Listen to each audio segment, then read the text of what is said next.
You'd never join a cult, right? Imagine meeting a group of people who seem to understand you better than anyone else. They encourage you, support you, make you feel important, like you finally found where you belong. A few months later, you trust them more than your own family. A year later, you stop listening to outsiders completely, and eventually, you do almost anything the group asks. And the disturbing part, most cult members never realize the manipulation while it's happening because cults rarely look dangerous in the beginning. They look like friendship, purpose, healing, answers, community. And that's exactly why they're dangerous. One of the biggest myths about cults is that cult members are weird or gullible or somehow less intelligent than everyone else. But many of history's most dangerous cults were filled with highly educated people because cults don't target intelligence, they target human needs, meaning, identity, hope, and over time, those needs can become powerful tools of control. Psychologists call this part of the process cognitive dissonance. That's the tension people feel when reality clashes with what they want to believe. This feels wrong, but also, I've already invested too much to walk away. This became famous through psychologist Leon Festinger. In 1954, Festinger and several researchers infiltrated a UFO doomsday group near Chicago, later called the Seekers. Members believed aliens would rescue them before a catastrophic flood destroyed the world. Some quit jobs, sold possessions, and cut ties with loved ones. And many members were counting down the final hours. Then the prophecy failed. Nothing happened. No flood, no aliens, no rescue. And strangely, many followers became even more devoted afterwards. Some claim their faith had actually saved the world, which makes almost no sense. And that's exactly what fascinated psychologists, because it revealed something deeply human. Once people sacrifice enough for a belief, walking away can feel more painful than continuing to believe. Here's what makes manipulation dangerous. It usually feels good at first. Psychologists often describe a tactic called love bombing, an intense flood of attention, validation, and emotional support. You feel chosen, seen, important. Former members of Nexium, a self-improvement organization founded in 1998, later described how the group slowly transformed from personal development courses into psychological control. Members were pressured into handing over collateral, private conversations, damaging secrets, or compromising photos. They were told it proved loyalty. If they ever left the group, the material could be released. Later, investigators discovered some women inside the secret subgroup had been branded with a symbol that included the initials of founder Keith Raniere. Several former members later said they didn't realize how extreme things had become until they were already emotionally trapped. And that's what makes manipulation so disturbing. The transition is usually gradual, not sudden. Cults rarely demand extreme behaviors immediately. They start small. Come to one meeting. Watch this video. Read this book. Psychologists call this the foot-in-door effect. Small commitments slowly lead to larger ones. And over time, people begin changing without fully noticing it. That's why outsiders often ask, how could someone believe that? But they are only seeing the final stage, not the hundreds of smaller steps that came first. Nobody joins a cult thinking, I want to lose myself. They usually think, I finally found where I belong. And sometimes those groups become horrifying. In the 1980s and 1990s, Japan became home to one of the strangest cults in modern history, Aum Shinriko. At first, the group attracted intelligent young people searching for spiritual enlightenment. Many members were highly educated, scientists, engineers, medical professionals. Their leader, Shoko Asahara, claimed he could levitate, read minds, predict the future, and save humanity from an approaching apocalypse. What happened next sounds completely unbelievable. Followers believed his blood had spiritual power.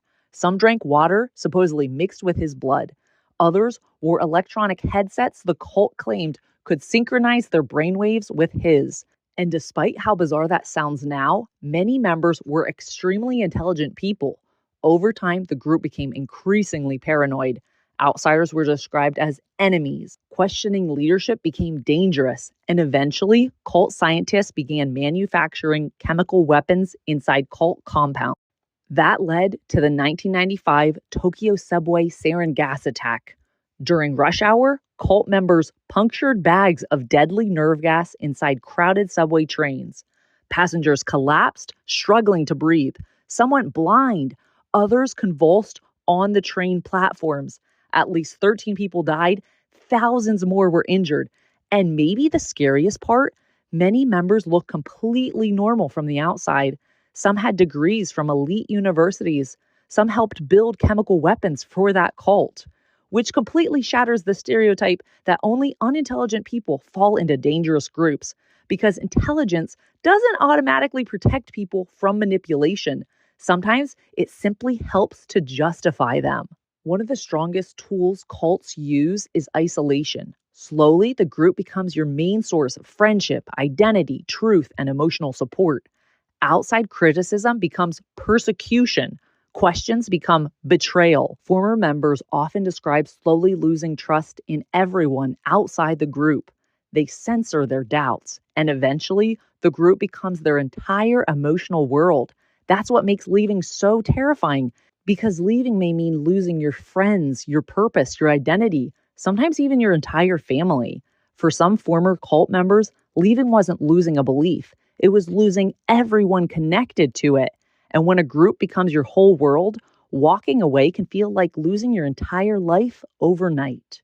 But the story doesn't end there, because cults reveal something unsettling about all of us. In the 1950s, psychologist Salman Ash ran a series of experiments that revealed something deeply unsettling about human nature. Participants were shown a card with a single line on it. They were then showed a second card with 3 different lines. Their job was simple. Pick which of the 3 lines matched the first line. There was no trick. The correct answer was usually obvious, but there was a catch. Everyone else in the room was secretly working with the researchers, and one by one, they all gave the wrong answer. Then it was the participants' turn, and surprisingly, many people gave the same wrong answer as the group, even when the correct answer was obvious. In interviews afterwards, some participants admitted they knew the group was wrong. They simply didn't want to be the only person giving a different answer. Ash's experiments revealed something disturbing. People don't just fear being wrong. Sometimes they fear being different even more. But it gets darker. In the 1960s, psychologist Stanley Milgram conducted obedience experiments at Yale University. Participants believed they were delivering painful electric shocks to another person whenever they answered incorrectly. The scream sounded real. The pain sounded real. And yet, many participants continued administering stronger shocks simply because an authority figure told them to continue. No real shocks were delivered, but the participants believed they were hurting someone. Milgram's experiments revealed something terrifying. Ordinary people can do shocking things, pun not intended, under social pressure and authority. Not criminals, not psychopaths, ordinary people. And this is where the conversation becomes uncomfortable, because cult psychology doesn't only exist in isolated compounds. The same patterns can appear in online communities, political movements, self-help groups, multi-level marketing organizations, and yes, even religious environments. Not every strong belief system is a cult, but when questioning becomes betrayal, when outsiders become enemies, when loyalty matters more than truth, a group may be becoming cult-like. The frightening part is that most people inside those environments don't realize it while they're inside them.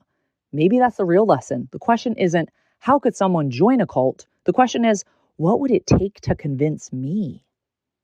Almost nobody joins a cult looking to be manipulated. Most people are looking for answers or purpose or identity or belonging. And maybe that's why cults are so unsettling. They don't reveal something strange about a small group of people. They reveal something uncomfortable about human nature itself. Have you or someone you know ever been involved in a cult-like group or toxic community? Looking back, what was the first red flag you missed?